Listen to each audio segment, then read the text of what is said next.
अस्सलाम वालेकुम नाजरीन, मेरा नाम जावेद इकबाल मीर है। मेरे साथ आसिफ साहब हैं जो वेल एजुकेटेड पर्सन हैं। मैं इनसे गुजारिश करता हूं कि वो नाजरीन को अपना तारुफ दे दे और अपना फैमिली बैकग्राउंड दे दे ताकि नाजरीन को पता चले कि मेरी गुफ्तगू जो है वो किन के साथ हो रही है। जी शुक्रिया जावेद साहब। मेरा नाम आसिफ इकबाल है, मैं ज़ुरहामा का रहने वाला हूं और हमारी जो फैमिली है, हमारे जो पुराने पुरख लोग जो थे उन लोगों ने यहाँ पे काफ़ी सारी ज़मीनें लेके रखी हैं और वो भी अक्सर यहाँ पे सीजनली माइग्रेट होके आया करते थे, जिसकी वजह से हम भी कुछ इस धरती के साथ जुड़े हुए हैं, जुमागंड से के साथ जुड़े हुए हैं। और उसके कुछ अभी रिसेंटली मैंने 2016-17 में यहाँ पे एज टीचर हाई स्कूल जुमागंड में काम भी किया हुआ है। जी जावेद साहब, आपका चूँकि फर्स्ट टाइम विजिट है जुमागंड में। बिल्कुल। ये जहाँ पर हम खड़े हैं इस वक्त, बिल्कुल इस जगह को बनवाली कहते हैं। प्रॉपर बनवाली गांव नहीं है ये। हाँ। ये इनकी डोके हैं, बैग जो है इनकी, ये वाली ये जो इस साइड से ये पूरी इनकी डोके हैं। ये नीचे ये जो कोठे वगैरह हैं। बिल्कुल। तो एक छोटी सी मस्जिद भी इन्होंने बना के रखी है। बिल्कुल। ये कोठे हैं इनके, डोके इनकी। तो ये यहाँ पे बस यही कुछ 3 महीने के लगभग कितने घर यहाँ पे है? ये मेरे ख्याल कोई 20 से 25 घर ऐसे हैं जो यहाँ पे माइग्रेट करके आते हैं सीजनली। तो गर्मियों के मौसम में अपने माल मवेशी लेकर फिर ये अभी बस कुछ ही दिनों में सितंबर के स्टार्टिंग में ही बिल्कुल ये वापस माइग्रेट हो जाएंगे अपने गांव की तरफ, जो कि यहाँ से 1 किलोमीटर नीचे इनका गांव पड़ता है, असली बनवाली गांव जो है। बिल्कुल। तो वहाँ पे फिर ये शिफ्ट हो जाएंगे। फिर विंटर में मैक्सिमम लोग उनमें से भी जो है वो नीचे ज़ुरहामा वगैरह, लदरवाना, आवरा की तरफ शिफ्ट होते हैं। बिल्कुल। क्योंकि सर्दियों में यहाँ की ज़िंदगी बहुत कठिन हो जाती है। बिल्कुल। रोड कनेक्टिविटी इन लोगों के पास है नहीं। बिल्कुल। जैसा मैंने आपको कल भी दिखाया कि नीचे जो जुमागंड मेन है, जहाँ तक रोड कनेक्टिविटी है, जहाँ पे हम गाड़ी रख के वहाँ से ट्रैकिंग करके आए हैं, वो ट्रैकिंग का सफ़र जो है वो यहाँ तक कोई 5 किलोमीटर का है। अच्छा, इसकी जो रोड कनेक्टिविटी जो यहाँ पे है बनवाली में, जी नहीं है? बिल्कुल भी नहीं है। बनवाली किसी साइड से भी गाड़ी नहीं आती, कोई गाड़ी नहीं आती। अच्छा, ये जो मिसाल के तौर पर हम खाने पीने के लिए चीज़ें या ज़रूरियाती ज़िंदगी, ये लोग या तो हेड लोड से लाएंगे या फिर ये अपने वो घोड़े वगैरह इनके पास होंगे, खच्चर, उनसे लाते हैं। तो अब खैर घोड़े और खच्चर वगैरह भी इन लोगों ने नहीं रखे हैं, पहले वक्तों में रखते थे जब इनके पास कामकाज का होता था। सही। तो अब जो है ये लोग हेड लोड से ही अपना सारा सामान जो है वो नीचे से उठा के लेके आते हैं, चावल से लेके, तेल से लेके, हर चीज़। अच्छा, ठीक है। बाकी इनका जो पकाने का सिस्टम है, क्योंकि यहाँ पे गैस वगैरह है नहीं इनके पास कोई, वो फिर सिलेंडर उठा के वहाँ से लाएंगे ये इतने ट्रैकिंग के सफ़र से। बिल्कुल। तो यहाँ पर ज़्यादा इनको लकड़ी का ही इस्तेमाल करना पड़ता है।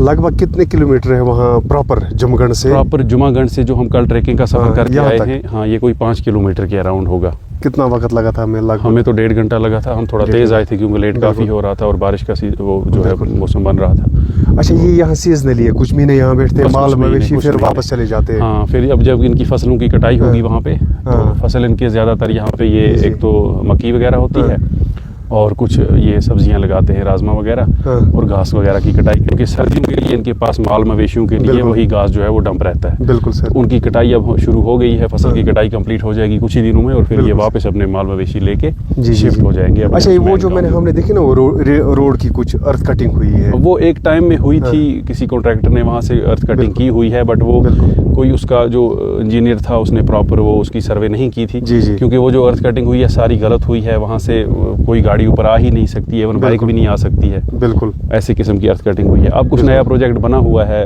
कोई DPR बन के गया है नई रोड के लिए। अब देखते हैं वो कब सैंक्शन आएगा, अगर आ जाए तो अच्छा है। फिलहाल तो कोई गाड़ी नहीं, फिलहाल गाड़ी कोई नहीं आ सकती है। घोड़े खच्चर वगैरह इस्तेमाल करके उन्हीं पे लोड, इनके पास एक घोड़ों के साथ ही और अपनी जो इनकी टांगे हैं तो बेचारे उन पे चढ़ चल के आएंगे। वो जो इस जो है ना बैग है ना, इनके नीचे जो बस्ती थी वहाँ, उसका नाम क्या? वही बनवाली मेन। अच्छा, वो मेन बनवाली, ये उनके बैग है? ये उन्हीं के बैग हैं। ये वहीं के गांव वाले हैं, वहीं के बसनीक हैं। बनवाली उसी गांव का नाम है। रेवेन्यू विलेज ये सारा एक है। अच्छा। पूरा जुमागंड जो है ये रेवेन्यू विलेज है। अब ये सारी इनकी बस्तियां हैं। जैसे बनवाली हो गया, इसके उस साइड जाएंगे आप, दूसरे साइड में वहाँ बनतिला पड़ता है, वहाँ पे भी एक वक्त में काफ़ी अच्छी बस्ती होती थी, वो फिर माइग्रेट कर चुके हैं नीचे की ओर।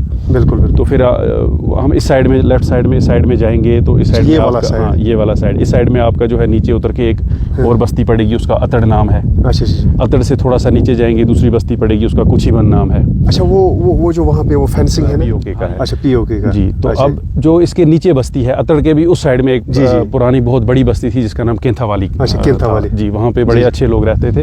वो ड्यूरिंग 90s जो है वहाँ से माइग्रेट कर चुके थे, कुछ लोग इस साइड और कुछ लोग उस साइड माइग्रेट हो चुके थे।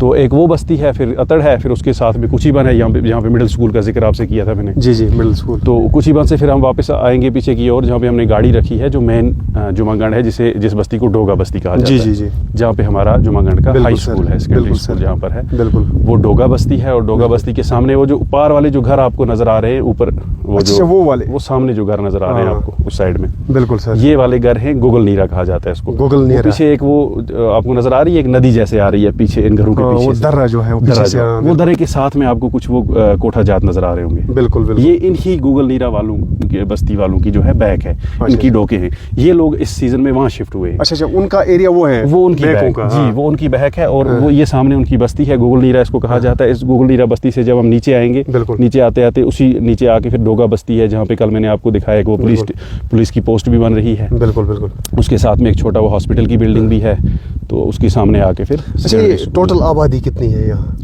यहाँ की टोटल आबादी ऐसे, एक बार मैंने यहाँ के BLO से इन्फॉर्मेशन लेने की कोशिश की थी, तो उसके मुताबिक यहाँ पे कोई 280 से 300 के आसपास जो है चूल्हे हैं यहाँ पे। होंगे ज़्यादा। अच्छा, लेकिन ये प्रेजेंटली वो यहीं पे रहते हैं या माइग्रेशन की है? बीच में यही रहते हैं। अब वो क्या करते हैं कि विंटर में चूंकि यहाँ की लाइफ जो है बहुत सख्त हो जाती है, क्योंकि रोड कनेक्टिविटी खत्म हो जाती है 4-5 महीनों के लिए, इवन कभी-कभी 6 महीनों के लिए भी, अगर बर्फबारी ज़्यादा हो जाए तो हाँ, उस सीजन में ये लोग शिफ्ट हो जाते हैं, कोई जुरामा की तरफ, कोई कुपाड़ा की तरफ। कुछ लोगों ने जो है अपने वहाँ पे घर बना लिए हैं, और कुछ लोग जो है किराए वगैरह पे वहाँ पे रहना चाहते हैं, क्योंकि यहाँ की लाइफ इस वजह से भी कठिन है कि इन लोगों को जब बर्फ़ के सीज़न में रोड कनेक्टिविटी बंद हो जाती है, तो सर्दियों में कोई अगर अल्लाह बचाए बीमारी वगैरह हो जाए किसी किस्म की, ये लोग हॉस्पिटल नहीं पहुँच पाते, टाइमली नहीं पहुँच पाते। हॉस्पिटल है इनको यहाँ पे? एक छोटा हॉस्पिटल है, कुछ मुलाजिम होते हैं यहाँ पे, बट फिर भी वो उतना अच्छी फैसिलिटीज़ वाला नहीं है कि किसी क्रिटिकल केयर पेशेंट को जो केयर कर पाए, बिल्कुल सर, उनकी ट्रीटमेंट हो पाए। इसलिए क्योंकि जब मैं यहाँ पे ड्यूटी था, बिल्कुल सर, मेरे ड्यूटी के टाइम अब जो है धीरे धीरे हो रही है डेवलपमेंट, गवर्नमेंट काम कर रही है। अब तो ये रोड काफ़ी अच्छा हो गया है माशाल्लाह, जो जुमागंड का है। लेकिन अगर चाहे गवर्नमेंट काम करे, तो अब देखें ये वाला एरिया जहाँ पे हम खड़े हैं ऊपर टॉप बन वाले, कितना अच्छा और कितना खूबसूरत एरिया है, व्यू कितना अच्छा है यहाँ पे। अगर इसको थोड़ा सा प्रमोट किया जाए तो ये कितना अच्छा टूरिज्म एरिया बन सकता है। इलेक्ट्रिसिटी का कोई अरेंजमेंट है? इलेक्ट्रिसिटी का जब सब एक प्रोजेक्ट हुआ था गवर्नमेंट का, जो आपने रास्ते देखे होंगे, कुछ पोल और वगैरह वो वायरिंग की हुई है इन्होंने, बट वो नहीं कामयाब हो सकी, क्योंकि एक तो उसका शायद जो इन्होंने वो चुना है रास्ता उन पोल वगैरह का, वो सारे बिल्कुल जो है वो गिर चुके हैं, पोल तार ढह चुकी है बर्फबारी से, बहुत ज्यादा है, स्लाइड से सारा। अब यहाँ पे कामयाब रह सकती है इलेक्ट्रिसिटी, अगर कुछ वो केबल सिस्टम कुछ अंडरग्राउंड लाया जा सके।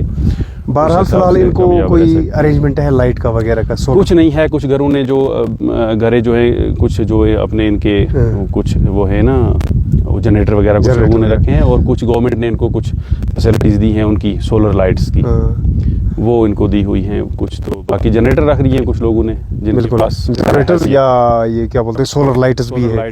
जिस बैग में हम रात को थे वो कह रहे थे कि लाइट थी। अब कंसर्न एमएलए ने रिसेंटली कंसर्न एमएलए इनको मीर साहब ने दिया था, कुछ लाइट्स दी है, जो वो इन्वर्टर टाइप की कुछ लिथियम बैटरी उनके चलते हैं, और इनको जरूरत भी उतनी ही है, क्योंकि 3-4 कमरे इनके पास होते हैं मैक्सिमम। एजुकेशनली कैसा है यहाँ पे? बहुत बैकवर्ड। मैंने जहाँ तक सुना कि वो 1-2 बार यहाँ पे विजिट किया उन्होंने। ये जो है ये जुमागंड, ये किस कॉन्स्टिट्यूंसी के साथ आता है? ये पहले एक कॉन्स्टिट्यूंसी होती थी, करना कॉन्स्टिट्यूंसी। अच्छा, करना, जिसके साथ केरन और जुमागंड ये आते थे, ये सारे इलाके। लेकिन अब जुमागंड और केरन जो है ये त्रेगाम कॉन्स्टिट्यूंसी के साथ, त्रेगाम कॉन्स्टिट्यूंसी के साथ अब ये भी जी अब ये त्रेगाम कॉन्स्टिट्यूंसी। और इन लोगों के साथ था पहले एक हिसाब से, वो गलत था कि इन लोगों को करना कॉन्स्टिट्यूंसी के साथ रखा गया था, जबकि इनका एजुकेशन जोन त्रेगाम पड़ता था, इनका पुलिस स्टेशन त्रेगाम पड़ता था, इनकी तहसील त्रेगाम पड़ती थी। कनेक्टिविटी कोई कुछ भी नहीं था, करना के साथ इनकी कोई कनेक्टिविटी नहीं। केरन करना के साथ जो है बहुत अच्छा हो गया इनके लिए। अब त्रेगाम कॉन्स्टिट्यूंसी के साथ ये लोग हैं, क्योंकि इनकी हर चीज़ त्रेगाम के साथ जुड़ी हुई है, एजुकेशन जोन से लेकर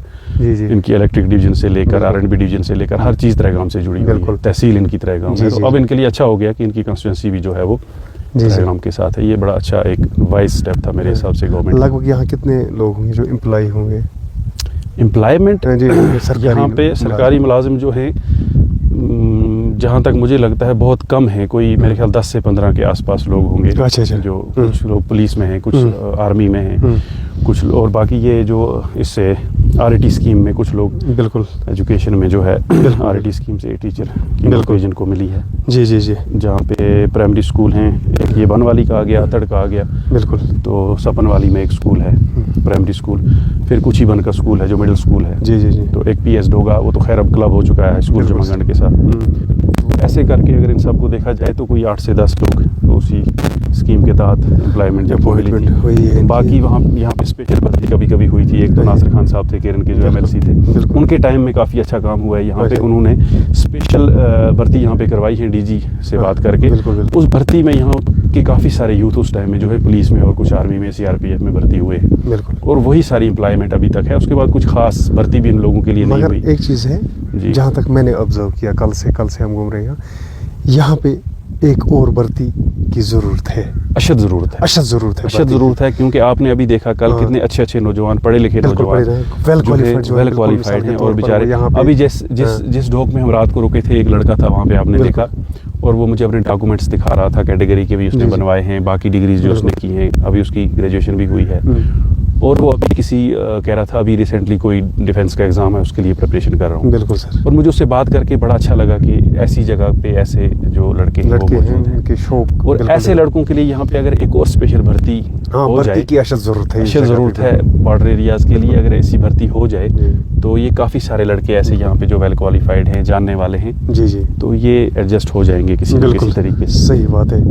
तो अब ये सारा काम गवर्नमेंट अगर करे तो काफ़ी। अब इसमें एक इशू ये है जावेद साहब कि गवर्नमेंट की नज़रों से ये इलाके दूर है। बिल्कुल सर। अब गवर्नमेंट की नज़रों तक पहुँचाने के लिए ये यहाँ के जो रिप्रेजेंटेटिव्स हैं, चाहे वो MLAs हों, सरपंच हों, DDC, BDC, कोई भी हो, उन लोगों को चाहिए कि वो इन इलाकों को जो है आगे रिप्रेजेंट करें, क्योंकि ये लोग खुद उतने जो है एक्सपोजर वाले हैं नहीं कि ये आगे खुद जाएंगे। बड़े साफ दिल लोग हैं और बड़े, बिल्कुल। और ये इन लोगों का आपने अभी देखा कि अल्लाह की तरफ से है कि इनको किसी न किसी बहाने रोजगार मिल रहा है। अभी यहाँ पे बीकन का एक रोड बन रहा है ऊपर पुताखन गली से, जो ये टॉप की तरफ। यहाँ के मैक्सिमम जो मजदूर टाइप लोग हैं वो सारे उसमें एडजस्ट हो, बिल्कुल। खासकर बीकन का मैंने देखा जो पोर्टर वगैरह काम करते हैं आर्मी के साथ, उसकी वजह से, आर्मी की वजह से सारा गाँव की वजह से चल रहा है, काफी बेरोजगारी खत्म हो चुकी है। और अभी बीकन आज गया और उन्होंने काफी सारे लोगों को हायर कर लिया है, यहाँ के लोगों को जो वहाँ जाके उनके साथ एज लेबर काम कर रहे हैं। बिल्कुल। तो उस वजह से भी यहाँ का इलाका, अदरवाइज बाकी आप देखो ना, यहाँ पे कोई सोर्स ऑफ इनकम इनके पास नहीं है। जो सद्भावना का काम चल रहा था, एग्रीकल्चर नहीं है, कुछ सद्भावना का काम चल रहा, वो इन्हीं बॉर्डर्स के लिए थे, यहाँ के नौजवानों को रोजगार मिलता है, डेवलपमेंट होती थी। लेकिन क्या पता अचानक वो सद्भावना का काम जो है डेवलपमेंट, उससे यहाँ पे बड़ी डेवलपमेंट हुई है, उससे काफी सारे, मतलब मैंने ये भी देखा कि नीचे आपको मैंने दिखाया था कल के हाई स्कूल के काफी सारे क्वार्टर्स जो है वो सद्भावना ने बनाए थे। हमारे हाई स्कूल को वहाँ पे काफी सारे स्पोर्ट्स आइटम्स हों, या काफी सारा फर्नीचर जो हो, इवन कंप्यूटर्स जो हैं हाई स्कूल जुमागंड को, वो भी सद्भावना से मिले हैं। बिल्कुल, काफी अच्छा काम किया है। इसीलिए मैंने बोला ना आपको, सद्भावना के जरिए बॉर्डर्स को काफी बूस्ट मिला है, बहुत बूस्ट मिला है। कल ही हम उनसे बात कर रहे थे कि कह रहे थे कि वो हम इस तरह बीकन में काम कर रहे हैं, उसी के जरिए से हमारा चूल्हा चल रहा है, या बाकी मिले उनसे पोर्टर में काम कर रहे हैं। इस वजह से यही अब इसकी कमी है, जो पढ़े लिखे बेरोजगार हैं उनके लिए यहाँ एक स्पेशल भर्ती होनी चाहिए। भर्ती इनके लिए जरूरी है। यहाँ के काफी सारे नौजवान अगर पुलिस हो, आर्मी हो, BSF कहीं ना कहीं इनकी भर्ती हो जाए, और ताकि किसी भी बेल्ट फोर्स इनको वो रोजगार का जरिया मिल जाएगा इनका। और ऐसे लोगों को की जो है ऐसे डिफेंस सर्विसेज में ऐसे लोगों की जरूरत भी है, बिल्कुल, क्योंकि ये लोग जो हैं यहाँ के रहने वाले, ये बॉर्डर को जानते हैं, ये बॉर्डर के लोगों को जानते हैं, बिल्कुल सर, और ये ऐसे डिफेंस सर्विसेज में जाके अच्छी तरह से परफॉर्म कर पाएंगे। बिल्कुल सर। इसलिए गवर्नमेंट को चाहिए कि ऐसे लोगों को डिफेंस सर्विसेज में जो है लिया जाए स्पेशल भर्ती के तहत। बिल्कुल सही बात फरमाई। ओके, शुक्रिया।